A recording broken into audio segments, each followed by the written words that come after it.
Veamos el cerebro reptiliano. Es la zona más antigua del sistema nervioso y está compuesto por distintas partes. Una de ellas es el cerebelo. Es la región más activa del cerebro y por ello el responsable del equilibrio, de la coordinación, de la postura y de la propiocepción, es decir, de la perfección inconsciente, del movimiento, de la orientación espacial, de los movimientos y de la posición corporal. También coordina los movimientos y almacena recuerdos y comportamientos innatos. Esta estructura se caracteriza por sus pliegues y arrugas que le dan una apariencia distinta al resto. Su tamaño es grande en comparación con otras regiones cerebrales y es la región más densa de la materia gris del cerebro. Más de la mitad de las neuronas que componen el cerebro humano se encuentran en el cerebelo y además es de las pocas áreas del mismo en el que las células siguen reproduciéndose después del nacimiento. Si el número medio de conexiones por neurona es de unas 40.000, en el cerebelo las neuronas establecen entre 100.000 y 1.000.000 de conexiones. Es interesante destacar que estudios recientes señalan que las neuronas del cerebelo son las células nerviosas con el mayor número de conexiones de todo el cerebro. Dos ejemplos de ellas serían la conexión con el lóbulo frontal responsable de la planificación intencionada y las conexiones con algunas estructuras límbicas responsables de conductas emocionales complejas. Asimismo, esta elevada intercomunicación permite que el cerebelo controle muchas funciones sin tener que activar la percepción consciente. Ello da explicación de algunas de las decisiones que nos salen del corazón y que de forma racional parecen no tener mucho sentido.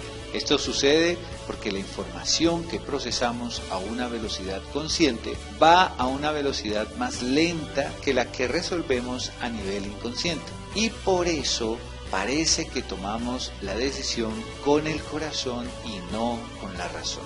En el cerebelo, donde ciertos tipos de acciones y de respuestas sencillas se aprenden, coordinan, memorizan y almacenan, el proceso es sencillo. Cuando un padre o un profesor aprende una habilidad, esta termina quedando grabada en el cerebelo y es a partir de entonces cuando la podemos realizar de forma automática sin que intervenga casi el pensamiento consciente. Las actitudes innatas, las reacciones emocionales, los datos repetidos, los hábitos, las conductas condicionadas, los reflejos inconscientes y las habilidades que hemos llegado a dominar están todas conectadas y memorizadas en el cerebelo. Esos datos son muy importantes tenerlos en cuenta a la hora de interactuar con nuestros hijos o nuestros estudiantes, ya que debemos tener siempre conciencia de la influencia que tiene nuestra conducta sobre el aprendizaje de ellos. Los errores o aciertos que cometamos se quedarán grabados en el cerebelo de nuestros hijos o estudiantes sin importar la edad y luego se verán reflejados en sus respuestas y en sus actitudes. Por ejemplo, si su forma de dirigirse a sus hijos o estudiantes es mediante gritos, seguramente esto se relacionará con usted y de la misma manera, sin darse cuenta usted mismo, habrá contribuido a crear un ambiente negativo para el proceso de aprendizaje de sus hijos o de sus estudiantes. Otra de las partes del sistema reptiliano es la médula espinal. Es el principal responsable de las funciones básicas del control y mantenimiento del ritmo cardíaco y de la respiración, y así como de regular los distintos niveles de sueño y de vigilia. Actúa como un conector que lleva los impulsos del cerebro hacia regiones del cuerpo y viceversa. Transmite mensajes del cuerpo de vuelta al cerebro. Otra estructura son los ganglios basales. Están relacionados con el control del movimiento y otras acciones rutinarias asocian pensamientos y sentimientos con acciones físicas. Para imaginar cómo funcionan los ganglios basales, pongamos un ejemplo. María es una niña que participa en el equipo de gimnasia de su escuela. Un día sufre un accidente que la incapacita por un mes. Ella, muy preocupada, le pide a su entrenador que no la excluya del equipo, pero el entrenador le recuerda que en 2 meses tiene una presentación y no estará lista para el evento. María le ruega que le permita entrenar la rutina sola y si no está lista, lo entenderá. Así que no le queda más remedio que mejorarse y alcanzar las metas. Una vez recuperada, tuvo que trabajar mucho para aprender las rutinas, ya que debía pensar constantemente en lo que hacía. Cada vez que practicaba, reforzaba circuitos neuronales en el cerebro que transmitían al cuerpo las órdenes relacionadas con el equilibrio, la coordinación, etc., realizando repeticiones y posturas que le permitieran el equilibrio y la destreza que eran necesarias. Esto ayudó a crear las redes neuronales que le daban la habilidad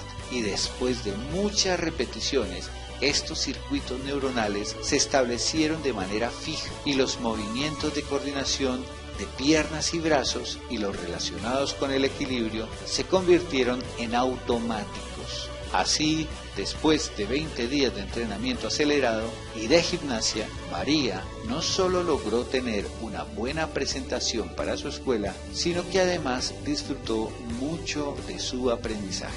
Sus ganglios basales, en conjunción con su cerebelo, tomaron el control de sus movimientos automáticos mientras ella se ejercitaba. Estos recibían la información sensorial del entorno a través de los centros corticales superiores y estos daban las órdenes para movilizar a los músculos y organizar todos sus actos.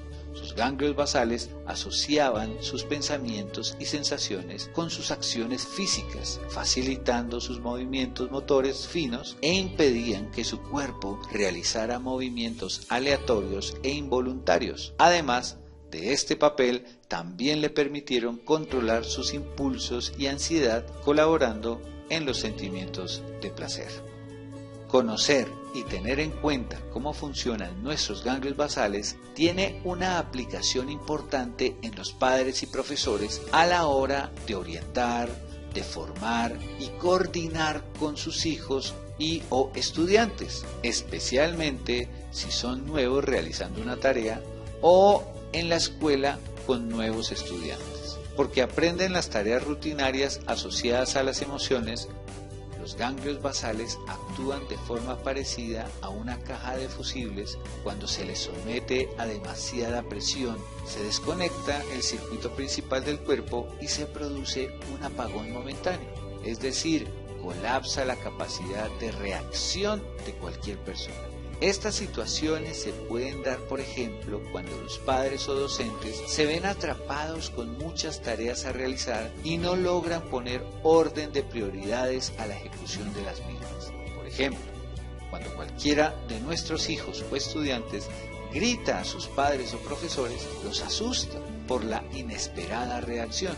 O cuando ponemos en evidencia delante de todo su grupo de amigos y se siente avergonzado o intimidado, o sencillamente ante la mirada de una atractiva compañerita o compañerito. Al igual que algunos coches que tienen las revoluciones mucho más altas que otros, hay personas que tienen los ganglios basales hiperactivos y tienden a sentirse a menudo nerviosos y preocupados.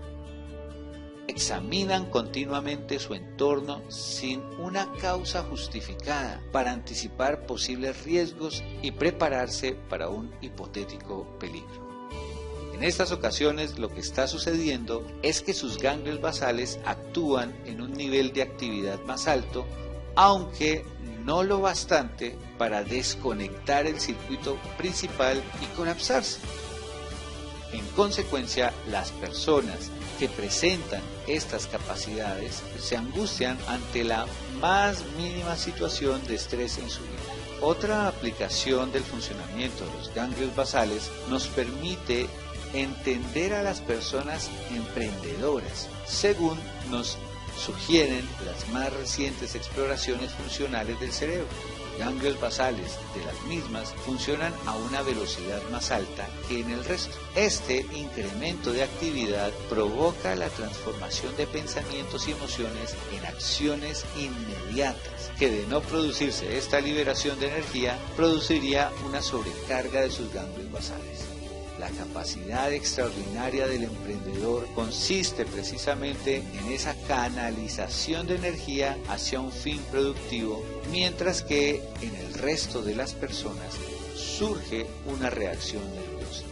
Un buen ejemplo de esto es cuando estamos en una reunión y nos encontramos con la típica persona sentada frente a nosotros que no deja de mover la pierna de arriba a abajo, y la actividad de sus ganglios basales está ligeramente incrementada y está descargando su energía nerviosa. Así que podemos concluir que el cerebro reptiliano basa sus respuestas en la información que conoce de nosotros. Este cerebro primitivo es el responsable de la información que penetra a nivel no consciente y toma un papel activo en las decisiones relacionadas con una buena adaptación al medio. Es el encargado de mantener un equilibrio biológico sin que nosotros tengamos que ocuparnos de cómo funciona nuestro organismo, y a su vez controla bastante de nuestras reacciones y conductas. Para resumir, podemos decir que es el responsable de gestionar nuestros instintos y se encuentra en el tallo cerebral, se encarga de autorregular el organismo y cumple la función de supervivencia. Es territorial y se encarga solamente del presente, no reacciona a los sentimientos ni siquiera al conocimiento.